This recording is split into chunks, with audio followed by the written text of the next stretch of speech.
Ito guys, magandang gabi po sa inyong lahat mga kabalang. Ito po tayo ngayon nagpapakulo ng tubig para sa niluluto nating gulay. Kasi meron po tayong sinabawang gulay. So, ito po, pag kumulo na po to, ilalagay po natin yung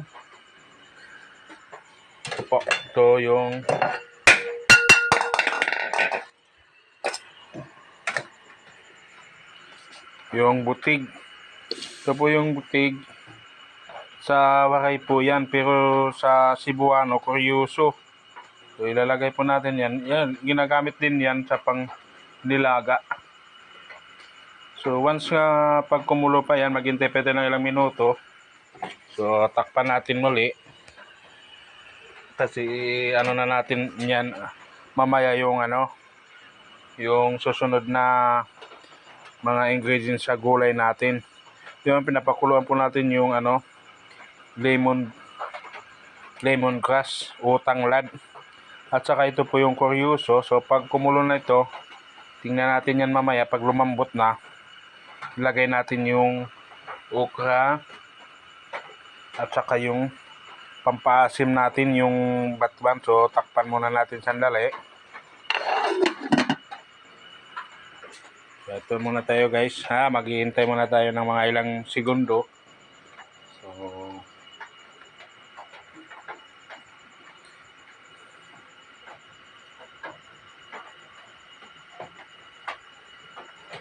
So ako po ito nagluluto mga kabalangoy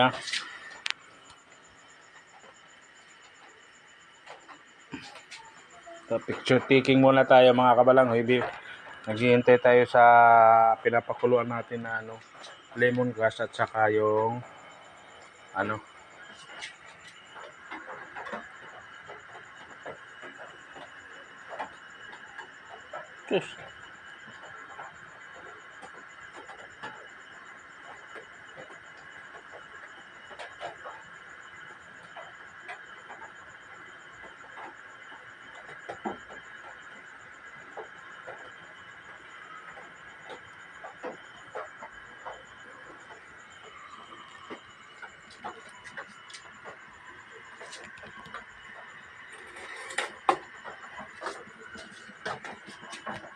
So, titingnan na natin.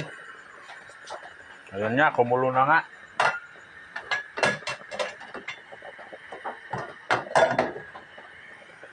So, yun. Pinapalambot natin yung Curyoso o butig. So, sasama na natin to yung